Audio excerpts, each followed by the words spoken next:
Hello everyone. इस video में हम पीटी स्पीकिंग को कम्प्लीटली डिस्कस करेंगे। सारे डिफरेंट क्वेश्चन टाइप्स को डिस्कस करेंगे। वो है read aloud, repeat sentence, describe image, detail lecture और शॉर्ट आंसर क्वेश्चन। तो पीटी एग्जाम में फर्स्ट जो है पर्सनल इंट्रोडक्शन रहता है। आपको 25 सेकंड्स दिया जाता है प्रिपरेशन टाइम और 30 सेकंड्स दिया जाता है टू रिकॉर्ड द आंसर। तो ये टास्क जो है कोई भी मार्क कॉन्ट्रीब्यूट नहीं करता है। आपको जो है 2 to 3 सेंटेंसेस प्रिपेयर करना है about what you have studied, what you going to study, what you planning to study, hobbies, interest etcetera. ये टास्क जो है आपको फेमिलराइज करता है विद पीटी टेस्ट। तो इन पीटी एग्जाम पार्ट 1 रहता है स्पीकिंग और राइटिंग टेस्ट, पार्ट 2 है रीडिंग, पार्ट 3 है लिसनिंग। कोई भी ब्रेक नहीं रहता है। अप्रोक्सीमेटली 2 आवर्स में द होल टेस्ट कंप्लीट होता है। तो अब हम डिस्कस करेंगे first task in PT speaking, वो है रीड अलाउड। यहाँ पर टेक्स्ट का लेंथ अप टू 60 वर्ड्स रहता है। यहाँ पर हमें रीडिंग और स्पीकिंग में मार्क्स मिलता है। यहाँ पर हमें राइटिंग और लिसनिंग में कोई भी मार्क्स नहीं मिलता है। इन स्पीकिंग हमें अप्रोक्सीमेटली 30 पॉइंट्स और रीडिंग में हमें अप्रोक्सीमेटली 20 to 22 पॉइंट्स मिलता है। तो ये बहुत ही ज़्यादा इंपॉर्टेंट टास्क है। यहाँ पर हमें 30 to 40 सेकंड्स दिया जाता है प्रिपरेशन टाइम। प्रिपरेशन टाइम में हम टेक्स्ट को जो है माइंड में रीड करते हैं। माइंड में हमें रीड नहीं करना है। रिकॉर्डिंग शुरू होते समय जैसे हम बोलते हैं वैसे ही जो है हमें प्रिपरेशन टाइम में भी हमें आंसर को बोलना है, मन में नहीं बोलना है। और इस प्रिपरेशन टाइम में हमें अच्छे से प्रैक्टिस करना है ताकि हमें कोई भी मिस्टेक्स नहीं करना है जब रिकॉर्डिंग शुरू होता है। फिर आता है time to answer. Time to answer depend हो रहा है on the length of the text. फिर आता है नंबर ऑफ क्वेश्चंस। यहाँ पर 6 to 7 क्वेश्चंस रहता है। फिर आता है इंपॉर्टेंट पॉइंट्स टू रिमेंबर। आपको जो है बहुत ही ज़्यादा क्लियरली आपको बात करना है और प्रोग्रेस बार एंड होने से पहले ही जो है आपको पूरा पैराग्राफ जो है आपको बोलना है। और आप सिर्फ एक बार जो है रेस्पॉन्स को रिकॉर्ड कर सकते हैं और 3 सेकंड से ज़्यादा आपको साइलेंट नहीं रहना है क्योंकि आपका माइक्रोफोन ऑटोमेटिकली ऑफ हो जाता है और आप उस क्वेश्चन को आंसर नहीं कर पाएंगे। फिर आता है मार्किंग क्राइटेरिया। हम कंटेंट ऑफ फ्लुएंसी पर फोकस करते हैं और हर एक वर्ड को क्लियरली प्रोनाउंस करना बहुत ही ज़्यादा इंपॉर्टेंट है। और हमें बहुत ही ज़्यादा फास्ट या बहुत ही ज़्यादा स्लो बात नहीं करना है। हमें जो है नॉर्मल स्पीड में बात करना है। तो रीड अलाउड में हमें 5 पॉइंट्स मिलता है for content, 5 points for fluency और 5 पॉइंट्स फॉर प्रोनाउंसिएशन। तो यहाँ पर कंटेंट का मतलब क्या है? आपको हर एक वर्ड को बोलना है जो भी उन्होंने पैराग्राफ में दिया है। फिर आता है इंपॉर्टेंट पॉइंट्स टू रिमेंबर। आपको जो है डिफिकल्ट वर्ड्स को आपको बोलना नहीं है क्योंकि जो है आप हेसिटेट करेंगे और आपको फ्लुएंसी में मार्क नहीं मिलेगा। और अगर आप उस वर्ड को करेक्टली प्रोनाउंस नहीं करेंगे तो आपको प्रोनाउंसिएशन में भी आपको मार्क नहीं मिलेगा। तो जब आप बात कर रहे हैं तो आपको उस पर्टिकुलर वर्ड को कंसिडर नहीं करना है। So without considering that particular word जो है आपको उस पूरा सेंटेंस को जो है बोलना है। तो मुझे यहाँ पर जियोलॉजिकल वर्ड डिफिकल्ट लग रहा है तो हमें उस वर्ड को कंसिडर नहीं करना है। अब हम इस पूरे पैराग्राफ को पढ़ेंगे। The classic era of Mayan came to an end around 900 AD. Why this happened is unclear. The cities were probably overfarming the land so that a period of drought led to famine. Recent research supports this as there appears to have been a 200-year drought around this time. तो 30 to 40 seconds preparation time में आपको एक clear idea होना चाहिए आप उस sentence को कैसे बोलेंगी without considering that particular word. नहीं तो जो है आप हेसिटेट या रिपीट करेंगी जब रिकॉर्डिंग शुरू होता है। फिर आ रहे वन लाइन स्ट्रैटेजी। मैं वन लाइन स्ट्रैटेजी सजेस्ट नहीं करूँगी। फिर आपको रिकॉर्ड करना है और आपको चेक करना है कि क्या आप पूरे पैराग्राफ को जो है 40 सेकंड्स में कंप्लीट कर पा रहे हैं या नहीं। आपको रिकॉर्ड करना है और सिर्फ ऑडियो को सुनना है और आपको चेक करना है कि क्या आप हर एक वर्ड जो है क्लियरली बोल रहे हैं या नहीं। क्या वर्ड जो है रियल टेक्स्ट के साथ मैच हो रहा है। कभी हम ज़्यादा फास्ट में बोलते हैं, कभी कभी हम वर्ड्स को क्लियरली प्रोनाउंस नहीं करते हैं, इसलिए जो है ऑडियो जो है क्लियर नहीं रहता है। इसलिए आपको चेक करना है कि क्या आप कोई भी मिस्टेक कर रहे हैं इन कंटेंट, प्रोनाउंसिएशन या fluency. Fluency, don't take unnecessary pauses, pause near the comma, alter the intonation. आपका वॉइस जो है राइस होना चाहिए जब कॉमा रहता है और आपका वॉइस जो है फॉल होना चाहिए जब फुल स्टॉप रहता है। Example, why this happened is unclear. The cities were probably over-farming the land so that a period of drought led to famine. हम एक और एग्जाम्पल लेंगे। Recent geological research support this as there appears to have been a 200-year drought around this time. और आपको जो है words with higher importance को stress करना है। Example, he went to market to buy vegetables. फिर आता है प्रोनाउंसिएशन। हम जो कंटेंट और फ्लुएंसी में ज़्यादा फोकस करते हैं, प्रोनाउंसिएशन जो है बहुत ही ज़्यादा इंपॉर्टेंट है। तो ये कंप्लीट सेंटेंस है वो है the classic era of Mayan came to an end around 900 AD। तो यहाँ पर फर्स्ट वर्ड है द, सेकेंड वर्ड है क्लासिक, थर्ड वर्ड है एरा। अब हम देखेंगे first letter of each word. तो यहाँ पर first letter of the word the है T, first letter of the word classic है C, first letter of the word era है ई। तो यहाँ पर जो है first letter of each word या फर्स्ट फ्यू लेटर्स को क्लियरली प्रोनाउंस करना बहुत ही ज़्यादा इंपॉर्टेंट है क्योंकि जब हम first letter of each word या first 2 to 3 letters clearly pronounce करते हैं तो वो पूरा वर्ड जो है हम क्लियरली प्रोनाउंस करेंगे। एग्जाम्पल है जियोलॉजिकल। एक और एग्जाम्पल लेंगे, प्रोबेबली। फिर जो है हमें कन्फ्यूजन रहता है बिटवीन द वर्ड केमिस्ट और केमिस्ट। तो यहाँ पर जब हम द वर्ड केमिस्ट जब हम बोल रहे हैं तो ऑटोमेटिकली जो है ई हम बोल रहे हैं एट द एंड। तो जब हम इन वर्ड्स को बोल रहे हैं तो हमें कंसिडर करना है कि एट द एंड जो है उन्होंने एक ई दिया है। जब हम कंसिडर करेंगे कि ई दिया है एट द एंड, तब हम जो है उस वर्ड को जो है क्लियरली प्रोनाउंस कर पाएंगे। ये एक सैम्पल क्वेश्चन है, यहाँ पर उन्होंने प्रिपरेशन टाइम दिया है। तो यहाँ पर आप देख सकते हैं रिकॉर्डिंग ऑलरेडी शुरू हुआ है। तो अब हम इस क्वेश्चन को सॉल्व करेंगे। The classic era of Mayan came to an end around 900 AD. Why this happened is unclear. The cities were probably over-farming the land, so that a period of drought led to famine. Recent geological research supports this, as there appears to have been a 200-year drought around this time. तो हमने clearly discuss किया है PD reader और question type को कैसे solve करना है। अब हम डिस्कस करेंगे नेक्स्ट क्वेश्चन टाइप, वो है रिपीट सेंटेंस। यहाँ पर ऑडियो का लेंथ 3 to 9 सेकंड्स रहता है। यहाँ पर हमें लिसनिंग और स्पीकिंग में मार्क्स दिया जाता है, राइटिंग और रीडिंग में कोई भी मार्क्स नहीं दिया जाता है। इन स्पीकिंग हमें अप्रॉक्सीमेटली 30 पॉइंट्स और लिसनिंग में हमें अप्रॉक्सीमेटली 20 पॉइंट्स मिलता है। तो ये बहुत ही ज़्यादा इंपॉर्टेंट टास्क है। टाइम टू प्रिपेयर है 1 सेकंड। फिर आता है टाइम टू आंसर है 15 सेकंड्स। फिर आता है नंबर ऑफ क्वेश्चंस, यहाँ पर 10 to 12 क्वेश्चंस रहता है। अब हम देखिए ये मार्किंग क्राइटेरिया। कंटेंट का मतलब क्या है? All words in the response are correct 3 points, at least 50% of the words are correct 2 point, less than 50% of the words are correct 1 point, almost nothing from the audio 0 points. Paper content में 3 points, pronunciation में 5 points और fluency में 5 points मिलता है। Paper pronunciation का मतलब क्या है? आपको हर एक वर्ड जो है बहुत ही ज़्यादा क्लियरली जो है प्रोनाउंस करना है। तो ये कुछ एग्जाम्पल। पेपर जो है आपको इंग्लिश कॉन्वर्सेशंस को सुनना है।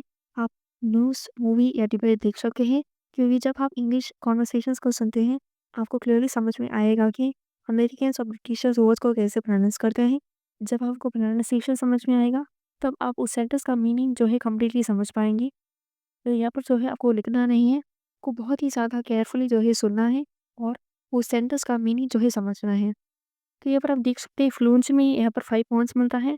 तो यहाँ पर अगर आपके पास लेस कीवर्ड्स है, आपको हेसिटेट या रिपीट नहीं करना है। आपको 3 to 4 वर्ड्स ऐड करना है और आपको मेक श्योर करना है कि आप सेंटेंस को कंप्लीट कर रहे हैं। क्योंकि यहाँ पर आप देख सकते हैं कंटेंट में हमें 3 पॉइंट्स, प्रोनाउंसिएशन और फ्लुएंसी में 5 पॉइंट्स मिल रहा है। तो हम एक एग्जाम्पल लेंगे। तो यहाँ पर पूरा सेंटेंस जो उन्होंने बोला वो है, Tom went to buy vegetables and returned to his house। पर हमें याद है Tom went to buy vegetables, तो हम बोलेंगे Tom went to buy vegetables and I'm positive about it। तो यहाँ पर जो है आपको हेसिटेट या रिपीट नहीं करना है, आपको मेक श्योर करना है कि आप सेंटेंस को कंप्लीट कर रहे हैं। तो अब हम डिस्कस करेंगे कि हमें मीनिंग को कैसे समझना है। हर एक सेंटेंस में मिनिमम 3 या मैक्सिमम 5 कीवर्ड्स रहता है। तो आपको जो है उन कीवर्ड्स को जो है माइंड में रिपीट करना है और काउंट करना है यूजिंग ऑफ फिंगर्स। सिर्फ जो है उन कीवर्ड्स को जो है आपको काउंट करना है। Example, Tom went to buy vegetables and return to his house. तो हमारा राइट हैंड जो है माउस के पास होगा, तो हम लेफ्ट हैंड से जो है अब कीवर्ड्स को काउंट करेंगे। जब वो बोलेंगे टॉम, तो हमें फर्स्ट फिंगर को टैप करना है यूजिंग अ थंब फिंगर और हमें माइंड में बोलना है टॉम। उसके बाद जो है आपको अंडरस्टैंड एंड विजुअलाइज करना है ये स्टेटमेंट को। उसके बाद जब वो बोलेंगे नेक्स्ट कीवर्ड, वो है वेजिटेबल्स, हमें नेक्स्ट फिंगर को टैप करना है और माइंड में बोलना है द वर्ड वेजिटेबल्स। और जब वो बोलेंगे थर्ड कीवर्ड, वो है हाउस, हम थर्ड फिंगर को टैप करेंगे और माइंड में बोलेंगे हाउस।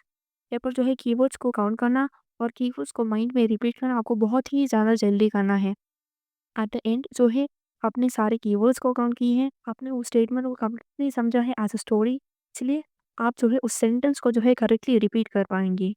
तो यहाँ पर जो है ऑडियो प्ले हो रहा है, यहाँ पर जो है रिकॉर्डिंग शुरू हुआ है। तो हमने पीटी रिपीट सेंटेंस को जो है कम्प्लीटली डिस्कस की है। अब हम डिस्कस करेंगे नेक्स्ट क्वेश्चन है, वो है डिस्क्राइब इमेज। तो यहाँ पर प्रॉम्प्ट लेंथ एप्लीकेबल नहीं है। यहाँ पर हमें स्पीकिंग में मार्क्स मिलता है, हमें अप्रॉक्सीमेटली 12 to 15 पॉइंट्स मिलता है फॉर स्पीकिंग। यहाँ पर हमें लिसनिंग, राइटिंग और रीडिंग में कोई भी मार्क्स नहीं मिलता है। यहाँ पर टाइम टू आंसर है 40 सेकेंड। फिर आता है time to prepare 25 seconds to prepare. फिर आता है नंबर ऑफ क्वेश्चन, यहाँ पर 3 to 4 क्वेश्चन रहता है। अब हम डिस्कस करेंगे मार्किंग क्राइटेरिया। पहला आता है content, describe all the elements of the image 5 point, describe all the key elements of the image 4 point, deals with the most key elements of the image 3 points, deals with only one key element of the image 2 points, describe some basic element of the image 1 point, mention some disjointed element 0 points। तो यहाँ पर जो है content में आपको 5 points मिलता है, fluency में 5 पॉइंट्स मिलता है और प्रोनाउंसिएशन में 5 पॉइंट्स मिलता है। फिर आता है इंपॉर्टेंट पॉइंट्स टू रिमेंबर, आपको जो है एटलीस्ट 8 to 10 इंपॉर्टेंट कीवर्ड्स को बोलना है फ्रॉम द इमेज। फिर आता है प्रोनाउंसिएशन और फ्लुएंसी। तो यहाँ पर जो है हम एक टेम्पलेट को फॉलो करेंगे, क्योंकि हमें हेसिटेट या रिपीट नहीं करना है जब हम आंसर बोल रहे हैं। ये है टेम्पलेट। फिर आता है you have to speak for a minimum of 25 to 30 seconds. कभी-कभी बहुत ज़्यादा कीवर्ड्स रहता है इन द इमेज और हम इन सारे कीवर्ड्स को इंक्लूड करेंगे इन टेम्पलेट और हम मोर देन 40 सेकंड्स हम बात करेंगे, तो ऐसा नहीं करना है। तो आपको एक क्लियर आइडिया होना चाहिए, अगर कीवर्ड्स ज़्यादा हैं तो आप कौन-सा सेंटेंस को इंक्लूड नहीं करेंगे, अगर कीवर्ड्स कम हैं तो आप कौन-सा सेंटेंस को इंक्लूड करेंगे और आपको कंप्लीट आंसर को बोलना है बिफोर 40 सेकंड्स। यही तो जो है we will be in a rush and we will make mistakes. Describe image में 2 टाइप ऑफ क्वेश्चंस रहता है। तो यहाँ पर आप देख सकते हैं इस इमेज में जो है कोई भी कीवर्ड्स मेंशन नहीं किया गया है। तो हमें जो है सारे कीवर्ड्स को लिखना है इन द नोटपैड। इस इमेज का कीवर्ड है computer, keyboard, plant, coffee, T, book etcetera. और आपको सारे कीवर्ड्स को लिखने के बाद आपको जो है नोटपैड में मार्क करना है कौन सा कीवर्ड्स आप इंट्रोडक्शन में बोलेंगे, कौन सा कीवर्ड्स आप पैराग्राफ में बोलेंगे। क्योंकि आपको कोई भी कन्फ्यूजन नहीं होना चाहिए जब आप आंसर बोल रहे हैं। फिर आता है नेक्स्ट क्वेश्चन, वो है ग्राफ। यहाँ पर जो हेडिंग रहता है वो डिफरेंट कैटेगरीज मेंशन करते हैं, डिफरेंट वैल्यूज़ को मेंशन करते हैं।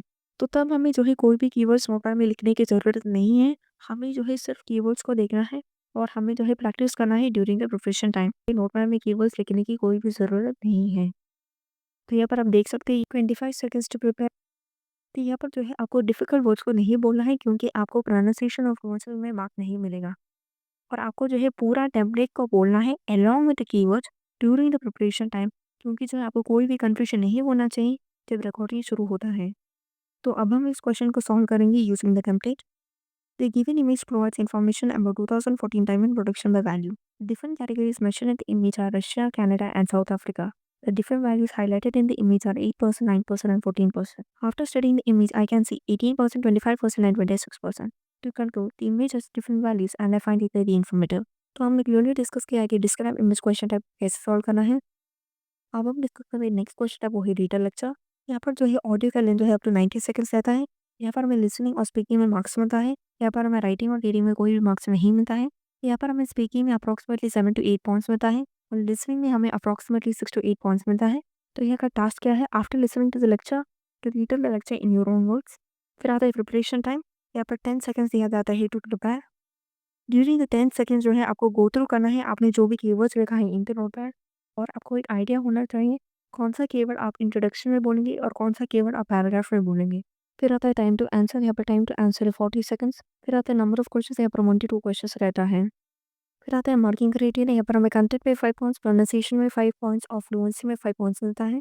Detail all points of the presentation 5 points. Describe all the key points of the lecture 4 points. Deals with most points in the lecture 3 points. Deals with only one key point in the lecture 2 points. Describe some basic elements of the lecture 1 point. Mention some disjointed elements of the lecture 0 points. तो ये है content में हमें 5 points मिलता है। तो यहाँ पर प्रोनाउंसिएशन का मतलब क्या है, आपको हर एक वर्ड जो है बहुत ही ज़्यादा क्लियरली जो है प्रोनाउंस करना है। फिर आता है फ्लुएंसी। आपको जो है हेसिटेट या रिपीट नहीं करना है जब आप आंसर बोल रहे हैं। फिर आता है इंपॉर्टेंट पॉइंट्स टू रिमेंबर। आपको इंग्लिश कॉन्वर्सेशन को सुनना है। आप मूवी, डिबेट या न्यूज़ देख सकते हैं। जब आप इंग्लिश कॉन्वर्सेशन सुनेंगे तब आपको क्लियरली समझ में आएगा कि अमेरिकन और ब्रिटिशर्स वर्ड्स को कैसे प्रोनाउंस करते हैं। जब आपको प्रोनाउंसिएशन समझ में आएगा तब आप उस सेंटेंस का मीनिंग को समझ पाएंगे। आपको मिनिमम 9 to 15 कीवर्ड्स को लिखना है और आप कीवर्ड्स को जो है रिपीट कर सकते हैं। आपको मेक श्योर करना है कि आप मिनिमम जो है 25 to 30 सेकंड्स आप बात कर रहे हैं। आपको एक टेम्पलेट को फॉलो करना है क्योंकि आपको हेसिटेट या रिपीट नहीं करना है जब आंसर बोल रहे हैं। तो ये टेम्पलेट। तो यहाँ पर जो है हमने सारे इंपॉर्टेंट कीवर्ड्स को मार्क किए हैं। तो अब हम डिस्कस करेंगे कि हमें इंपॉर्टेंट कीवर्ड्स को कैसे लिखना है। तो पहला 1 to 2 सेंटेंसेस में जो है वो टॉपिक को इंट्रोड्यूस करेंगे। तो आपको जो है टॉपिक को जो है क्लियरली समझना है। उसके बाद जो है आपको rest of the audio as a story या रिपोर्ट आपको सुनना है। आपको ये देखना है कि कौन सा रीज़न, कौन सा एविडेंस, कौन सा इफेक्ट या कौन सा एग्जाम्पल वो मेंशन कर रहे हैं। क्योंकि जब हम एक ऑडियो को एज अ स्टोरी या रिपोर्ट सुनते हैं तो हमें क्लियरली समझ में आएगा कि कौन सा सेंटेंस इंपॉर्टेंट है और कौन सा सेंटेंस इंपॉर्टेंट नहीं है। तो हम जो है सारे इंपॉर्टेंट कीवर्ड्स को जो है ईज़िली लिख पाएँगे। तो यहाँ पर जो है टॉपिक को क्लियरली समझना, rest of the audio as a story या रिपोर्ट सुनना और सारी इंपॉर्टेंट कीवर्ड्स को लिखना बहुत ही ज़्यादा इंपॉर्टेंट है। आपको जो है सारे इंपॉर्टेंट कीवर्ड्स को लिखना है इन द नोटपैड। अगर आपको उस पर्टिकुलर पेज में स्पेस नहीं है, आपको जो है एक नया पेज ओपन करना है बिफोर द ऑडियो बिगिंस, क्योंकि you must not be in a rush while you are writing. और आपको पेन को जो है क्लोज़ करना है आफ्टर राइटिंग, नहीं तो जो है पेन ड्राई हो जाएगा और आप आंसर को नहीं लिख पाएँगे। तो हमें जो है सारे इंपॉर्टेंट कीवर्ड्स को लिखना है in the notepad while listening to the audio. अब हम इस क्वेश्चन को सॉल्व करेंगे using the template. The main topic of the lecture was Mars. The speaker mentioned about second smallest planet iron oxide and reddish appearance. Additionally discussed about terrestrial planet in atmosphere and seasons. He highlighted about largest volcano and largest mountain. He also mentioned about presence of the liquid water, periodic variation, geological evidence and water coverage. To conclude, the speaker spoke about Mars and I found the lecture very informative. तो जब हम audio को सुन रहे हैं तब हमें जो है सारी इंपॉर्टेंट कीवर्ड्स को लिखना है इन द नोटपैड। जब ऑडियो फिनिश होता है तब हमें 10 सेकंड्स दिया जाता है प्रिपरेशन टाइम। उसके बाद जो है हमें आंसर को बोलना है। तो हमने रिटन लेक्चर क्वेश्चन टाइप को कम्प्लीटली डिस्कस किया है। अब हम डिस्कस करेंगे नेक्स्ट क्वेश्चन टाइप, वो है शॉर्ट आंसर क्वेश्चंस। यहाँ पर ऑडियो का लेंथ 3 to 9 सेकंड्स रहता है। या फिर हमें लिसनिंग और स्पीकिंग में मार्क्स मिलता है, राइटिंग और रीडिंग में कोई भी मार्क्स नहीं मिलता है। यहाँ पर हमें अप्रॉक्सीमेटली 2 पॉइंट्स मिलता है for listening and approximately 2 points for speaking. यहाँ पर टाइम टू आंसर है 10 सेकंड्स। यहाँ पर जो ऑडियो जो है ऑटोमेटिकली प्ले होता है और यहाँ पर कोई भी प्रिपरेशन टाइम नहीं है। तो इमीडिएटली जो है क्वेश्चन को आंसर करना है और आपको रिप्लाई देना है in 1 or 2 words. Time to answer है 10 सेकंड्स। फिर आता है नंबर ऑफ क्वेश्चंस। यहाँ पर 5 to 6 क्वेश्चंस रहता है। तो यहाँ पर जो है मार्क दिया जाता है for vocabulary. Appropriate word choice 1 point, inappropriate word choice 0 points. यहाँ पर हमें 3 सेकंड से ज़्यादा साइलेंट नहीं रहना है। यहाँ पर कोई भी नेगेटिव मार्किंग नहीं रहता है। अब हम डिस्कस करेंगे important points to remember. Go through the different questions available, practice them in your free time. This task is not that important. तो अब हम इस एग्जाम्पल को सॉल्व करेंगे। What is vocabulary title for a person who composes novels? Title, title, novel, novel, novelist. तो यहाँ पर आप देख सकते हैं मैंने कुछ कीवर्ड्स को रिपीट किया है फ्रॉम द क्वेश्चन और उस टाइम को मैंने यूज़ किया है आंसर को सोचने के लिए। और जब हमें आंसर मिलता है तो हमें जल्दी से जो है करेक्ट आंसर को जो है बोलना है। तो यहाँ पर जो है ऑडियो प्ले हो रहा है और यहाँ पर जो है रिकॉर्डिंग शुरू हुआ है। तो हमने शॉर्ट आंसर क्वेश्चंस को कम्प्लीटली डिस्कस किए हैं। तो हमने पीटी स्पीकिंग को कम्प्लीटली डिस्कस किया है। अब हम डिस्कस करेंगे सम अदर इम्पॉर्टेंट पॉइंट्स। तो यहाँ पर एग्जामिनेशन हॉल में candidates will be sitting next to each other और यहाँ पर एक शील्ड रहता है। There will be a shield separating one cabin from another. तो यहाँ पर जो है नेक्स्ट कैंडिडेट जो है एनवायरनमेंट के बारे में बोल रहे हैं, तो आपको जो है एजुकेशन के बारे में बोलना है। जो नेक्स्ट कैंडिडेट जो है एनवायरनमेंट के बारे में जो बोल रहे हैं वो आप क्लियरली सुन सकते हैं। तो ये जो है आपको डिस्टर्बिंग हो सकता है। तो जब भी आप पीटी स्पीकिंग टास्क को प्रैक्टिस करें तो आपको प्रैक्टिस करना है in presence of background noise. आपको सर्च करना है पीटी बैकग्राउंड नॉइस। बहुत सारे डिफरेंट वीडियोस अवेलेबल हैं।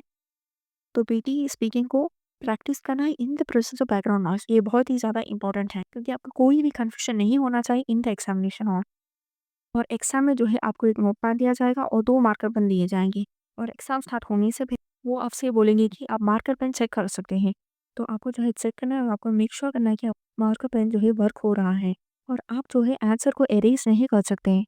अगर उस पर्टिकुलर पेज पर स्पेस नहीं है तो आपको जो है नेक्स्ट पेज को ओपन करना है और नेक्स्ट पेज में आपको लिखना है। तो ऑडियो शुरू होने से पहले ही जो है आपको नया पेज को ओपन करना है, नहीं तो we will be in a rush and there are chances we will make mistakes. और आपको मार्कर पेन को जो है क्विकली जो है आपको क्लोज करना है। आपको मार्कर पेन को ओपन नहीं छोड़ना है क्योंकि जो है मार्कर पेन इजीली ड्राई होता है और आप जो है आंसर को लिख नहीं पाएंगी। तो हमने जो है पीटी स्पीकिंग जो है कम्प्लीटली डिस्कस किया है। सो अब हम राइटिंग टास्क को कम्प्लीटली डिस्कस करेंगे। तो पहला आता है समराइज रिटन टेक्स्ट। यहाँ पर टेक्स्ट का लेंथ अप टू 300 वर्ड्स रहता है। यहाँ पर हमें रीडिंग और राइटिंग में मार्क्स मिलता है, हमें स्पीकिंग और लिसनिंग में कोई भी मार्क्स नहीं मिलता है। हमें अप्रॉक्सीमेटली 4 to 5 पॉइंट्स मिलता है फॉर रीडिंग और approximately 7 to 8 points for writing. Time to answer है 10 मिनट्स। फिर आता है नंबर ऑफ क्वेश्चन, यहाँ पर 1 to 2 क्वेश्चन रहता है। फिर आता है मार्किंग क्राइटेरिया। पहला आता है form summary written in one single complete sentence 1 point, not written in one single complete sentence 0 point, contains fewer than 5 or more than 75 words 0 points, summary written in capital letters 0 points. Data content provides a good summary 2 points, provides a fair summary 1 point, omits or misrepresents the main aspects 0 points. यहाँ पर पूरे PT task में 3 question type है जिसमें जो है content और form 100% perfect होना बहुत ही ज़्यादा इंपॉर्टेंट है। वो ही समराइज रिटन टेक्स्ट, ऐसे और समराइज स्पोकन टेक्स्ट। तो यहाँ पर अगर कंटेंट में 0 पॉइंट्स मिलता है तो फर्दर मार्किंग नहीं रहता है। अगर फॉर्म में 0 पॉइंट्स मिलता है तो फर्दर मार्किंग नहीं रहता है। हमें फर्दर मार्क्स नहीं मिलेंगे फॉर वोकैबुलरी, स्पेलिंग एक्सेट्रा। तो अगर कंटेंट एंड फॉर्म 0 मार्क किया जाता है तो फॉर द क्वेश्चन टाइप वो है समराइज रिटन टेक्स्ट, हमें 0 पॉइंट्स मिलता है। तो हमें मेक श्योर करना है कि कंटेंट एंड फॉर्म 100% परफेक्ट है। फिर आता है grammar, correct grammatical structure 2 points, contains grammatical error 1 point, defective grammatical structure 0 points. फिर आता है vocabulary, appropriate choice of word 2 point, errors with no hindrance to communication 1 point, effective word choice 0 point. Now the important points to remember, पहले हमें लिखना है first line of the summary, और उसके बाद हमें 2 इंपॉर्टेंट सेंटेंसेस को सेलेक्ट करना है और कनेक्ट करना है using the words while and furthermore, whereas, so, for and etcetera और कंक्लूड करना है बाय टेलिंग द लास्ट और आपको स्पेलिंग को जो है इन द लास्ट 2 मिनट्स आपको चेक करना है। अब हम डिस्कस करेंगे कि क्वेश्चन को कैसे सॉल्व करना है यूजिंग एन एग्जांपल। तो यहाँ पर जो है आपको पहले जो है टॉपिक सेंटेंस को देखना है। तो फर्स्ट 1 टू 2 सेंटेंसेस जो है टॉपिक सेंटेंस रहता है क्योंकि वहाँ पर जो है टॉपिक को इंट्रोड्यूस किया जाता है। तो यहाँ पर उन्होंने मेंशन किया है the co-evolutionary relationship between cows and grass is one of nature's underappreciated wonders. उसके बाद आपको जो भी उन्होंने डिफरेंट आइडियाज़ उन्होंने मेंशन किया वो आपको देखना है। इम्पोर्टेंट सेंटेंस को सेलेक्ट करना है। तो यहाँ पर जो आप देख सकते हैं उन्होंने 2 डिफरेंट आइडियाज़ को मेंशन किया है। पहला है फॉर द ग्रासेस, फिर उन्होंने मेंशन किया है अबाउट शीप, बिसन एक्सेट्रा। तो यहाँ पर जब वो आइडिया को मेंशन पहले वो इंट्रोड्यूस करेंगे, उसके बाद वो रीज़न्स को मेंशन करेंगे टू सपोर्ट द आइडिया, फिर वो एग्जांपल देंगे, कॉज़, इफेक्ट एक्सेट्रा को मेंशन करेंगे और कंक्लूड करेंगे एट द एंड। तो आपको उस पैराग्राफ को क्लियरली देखना है और आपको इम्पोर्टेंट सेंटेंस को सेलेक्ट करना है। तो अब हम डिस्कस करेंगे फॉर द आइडिया, वो है for the grasses, important sentence को कैसे सेलेक्ट करेंगे और फॉर द आइडिया वो है for the sheep, bison etcetera. हम इम्पोर्टेंट सेंटेंस को कैसे सेलेक्ट करेंगे? यहाँ पर आपको फर्स्ट सेंटेंस को देखना है, नहीं तो आपको लास्ट फ्यू सेंटेंसेस को देखना है क्योंकि वहाँ पर जो है मोस्टली जो है ओवरव्यू ऑफ द आइडिया को मेंशन करेंगे। अगर ओवरव्यू मेंशन नहीं किया गया है तो आपको देखना है कि कौन सा इम्पोर्टेंट रीज़न जो है उन्होंने मेंशन किया है टू सपोर्ट द आइडिया। तो यहाँ पर जो है इम्पोर्टेंट सेंटेंस फर्स्ट सेंटेंस हो सकता है, नहीं तो जो है लास्ट सेंटेंस हो सकता है, नहीं तो जो है इम्पोर्टेंट रीज़न जो भी उन्होंने मेंशन किया है वो हो सकता है। तो अब हम इस एग्जाम्पल को देखेंगे। तो यहाँ पर in the first idea the important sentence जो है वो लास्ट सेंटेंस है क्योंकि यहाँ पर जो है वो ओवरव्यू अबाउट द ग्रासेस दे रहे हैं। In exchange for these services, the grasses offer humans a plentiful and exclusive supply of lunch. और सेकेंड आइडिया वो है for the sheep, bison etcetera. Important sentence जो है वो बिगिनिंग में उन्होंने दिया है क्योंकि उन्होंने overview of the idea mention किया है। For cows like sheep, bison, and other ruminants have evolved a special ability to convert grass. With single stomach creatures like us can't digest into high quality protein. They can do this because they possess what is surely the most highly evolved digestive organ in nature, the rumen. और उसके बाद आपको देखना है last sentence क्योंकि last sentence में जो है वो कंक्लूड करेंगे। तो यहाँ पर आप देख सकते हैं लास्ट सेंटेंस में उन्होंने मेंशन किया है कि this is an excellent system for the grasses, for the bacteria, for the animals and for us. तो अब हम इस क्वेश्चन को सॉल्व करेंगे। The co-evolutionary relationship between cows and grass is one of nature's underappreciated wonders. The grass offer ruminants a plentiful and exclusive supply of lunch, while the cows have evolved a special ability to convert grass which single stomach creatures like us can't digest, and concludes by telling that grasses co-evolve with the cow whom they feed. And this is an excellent system for the grasses, for the bacteria, for the animals, and for us. हमें यहाँ पर start करना है with capital letter और and करना है with full stop और हमें सेंटेंसेस को करना है यूजिंग कॉमा। तो पूरे पैराग्राफ में हमें सिर्फ एक फुल स्टॉप को यूज़ करना है। तो यहाँ पर आप देख सकते हैं मैंने कुछ वर्ड्स को इंक्लूड नहीं की गई क्योंकि यहाँ पर बोर्ड काउंट मोर देन 70 आ रहा था। मेक श्योर करना है कि आप मिनिमम 50 वर्ड्स और मैक्सिमम आप 70 वर्ड्स लिख सकते हैं। फिर आता है नेक्स्ट क्वेश्चन है वो है ऐसे। यहाँ पर क्वेश्चन का लेंथ 2 to 3 सेंटेंस रहता है। यहाँ पर हमें राइटिंग में मार्क्स दिया जाता है। यहाँ पर हमें स्पीकिंग, लिसनिंग और रीडिंग में कोई भी मार्क्स नहीं दिया जाता है। हमें अप्रॉक्सिमेटली 10 to 14 वर्ड्स मिलता है for writing. Time to answer है 20 मिनट्स। फिर आता है नंबर ऑफ क्वेश्चन, यहाँ पर 1 to 2 क्वेश्चन रहता है। फिर आता है टास्क, आपको एक 200 to 300 वर्ड ऐसे लिखना है on the given topic. Minimum आप 200 वर्ड्स और मैक्सिमम आप 300 वर्ड्स लिख सकते हैं। फिर आते हैं मार्किंग क्राइटेरिया। पहला आता है content, adequately deals with the question 3 points, does not deal with one minor aspect 2 points, omits a major aspect 1 point, does not deal properly with the question 0 point. फिर आता है form, length is between 200 and 300 words 2 points, length is between 120 and 199 words 1 point, length is between 301 and 380 words 1 point, length is less than 120 और more than 380 words 0 points. Essay written in capital letters contains no punctuation or contains only bullet points or very short sentence with 0 points. तो यहाँ पर जैसे हमने पहले discuss किया था the whole PT task 3 question type है जिसमें कंटेंट और फॉर्म 100% परफेक्ट होना बहुत ही ज़्यादा इंपॉर्टेंट है। वो है समराइज रिटन टेक्स्ट, ऐसे और समराइज स्पोकन टेक्स्ट। क्योंकि अगर कंटेंट में हमें 0 पॉइंट्स मिलता है तो फर्दर मार्किंग नहीं रहता है। अगर फॉर्म में 0 पॉइंट्स मिलता है तो फर्दर मार्किंग नहीं रहता है। हमें फर्दर मार्क्स नहीं मिलेंगी और वोकैबुलरी, स्पेलिंग एक्सेट्रा। तो अगर कंटेंट एंड फॉर्म में हमें 0 मार्क किया जाता है तो फॉर द क्वेश्चन टाइप वो है ऐसे राइटिंग हमें 0 पॉइंट्स मिलता है। तो आपको मेक श्योर करना है कि कंटेंट एंड फॉर्म 100% परफेक्ट है। फिर आता है development, structure and coherence, shows good development and logical structure 2 points, less well structure 1 point, lakhs coherence 0 points, grammar shows consistent grammatical control 2 points, shows a relatively high degree of grammatical control 1 point, contains many simple structure 0 points. The linguistic range exhibit smooth mastery of a wide range of language 2 points, sufficient range of language 1 point, contains only basic language 0 point. फिर आता है vocabulary, good range of vocabulary 1 point, contains mainly basic vocabulary 0 points. फिर आता है spelling, correct spelling 2 points, one spelling error 1 point, more than one spelling error 0 point. यहाँ पर जो है आपको एक सिंगल टेम्पलेट फॉलो करना है फॉर ऑल द क्वेश्चन, और टेम्पलेट में जो है good connectors, good structure, good vocabulary होना बहुत ही ज़्यादा इंपॉर्टेंट है। तो यहाँ पर टेम्पलेट में पहला आता है इंट्रोडक्शन पैराग्राफ, आपको 2 to 3 सेंटेंसेस प्रिपेयर करना है फॉर द इंट्रोडक्शन, जो कॉमन होगा फॉर ऑल द क्वेश्चंस। तो उसके बाद जो है आपको टॉपिक सेंटेंस को ऐड करना है, वो है आपका क्वेश्चन, और आपके ओपिनियन को जो है स्टेक करना है। फिर आता है पैराग्राफ 1, तो यहाँ पर जो है आपको प्रिपेयर करना है 2 to 3 सेंटेंसेस फॉर पैराग्राफ 1, जो कॉमन रहता है फॉर ऑल द क्वेश्चन, और आपको कवर करना है the first part of the topic, example को मेंशन करना है, और आपको सारे रीजंस को मेंशन करना है टू सपोर्ट द आइडिया। और फिर आता है पैराग्राफ 2, यहाँ पर आपको 2 to 3 सेंटेंसेस प्रिपेयर करना है फॉर पैराग्राफ 2, जो कॉमन रहेगा फॉर ऑल द क्वेश्चन, और उसके बाद आपको कवर करना है second part of the topic, example को मेंशन करना है, और सारे रीजंस को मेंशन करना है to support the idea. Reasons mention करने के लिए आप furthermore, moreover, additionally in words की यूज़ कर सकते हैं। फिर आता है एक कंक्लूजन पैराग्राफ, यहाँ पर आपको प्रिपेयर करना है 1 to 2 सेंटेंसेस, जो कॉमन रहेगा फॉर ऑल द क्वेश्चन। उसके बाद जो है आप टॉपिक सेंटेंस को ऐड करना है, और आप ऐसे को कंक्लूड करना है। यहाँ पर जो है आप एग्जाम्पल जो है आप खुद क्रिएट कर सकते हैं। For example, the latest study और सर्वे और research conducted in India reveals that 30% of students prefer a new study reveals that in college a most majority of students the study reveals that more than 90% of people. तो आप जो है example को खुद create कर सकते हैं। तो बिफोर हैंड ही जो है आपको प्रिपेयर करना है 2 to 3 sentences for the introduction, जो कॉमन रहेगा फॉर ऑल द क्वेश्चन। फिर आपको प्रिपेयर करना है 2 to 3 sentences for paragraph 1, paragraph 2 और कंक्लूजन पैराग्राफ, जो कॉमन रहेगा फॉर ऑल द क्वेश्चन। तो ये एग्जाम्पल क्वेश्चन है, जब आप लिख रहे हैं आपको वर्ड काउंट को चेक करना है, और आपको स्पेलिंग को चेक करना है in the last 2 to 3 minute. और जब आप ऐसे लिख रहे हैं, आपको वोकेबलरी, स्ट्रक्चर और ग्रामर 100% परफेक्ट करना बहुत ही ज़्यादा इंपॉर्टेंट है।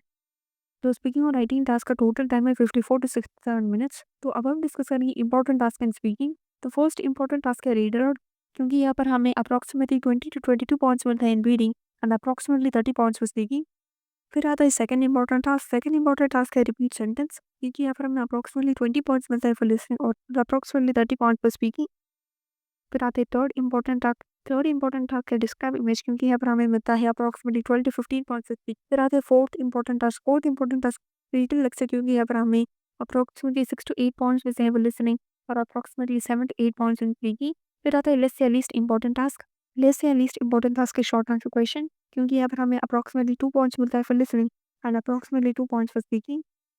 अब हम डिस्कस करेंगे नेक्स्ट टास्क, वो है राइटिंग टास्क में जो है फर्स्ट इंपॉर्टेंट टास्क है एसे, क्योंकि यहाँ पर हमें अप्रॉक्सीमेटली 10 to 14 पॉइंट्स मिलता है फॉर राइटिंग। और सेकंड इंपॉर्टेंट टास्क है समराइज रीडिंग टेक्स्ट, क्योंकि यहाँ पर हमें अप्रॉक्सीमेटली 4 to 5 पॉइंट्स मिलता है फॉर रीडिंग और approximately 7 to 8 points for writing. यहाँ पर आप देख सकते हैं समराइज रीडिंग टेक्स्ट में आपको रीडिंग में जो है आपको मार्क मिल रहा है। तो हमने पीटी स्पीकिंग और राइटिंग को कम्प्लीटली डिस्कस किया है। Thank you watching the video. अगर आपको ये वीडियो पसंद आए तो इस वीडियो को लाइक कीजिए, अपने दोस्तों के साथ शेयर कीजिए और इस चैनल को सब्सक्राइब कीजिए। हम जल्दी मिलेंगे अगली वीडियो में।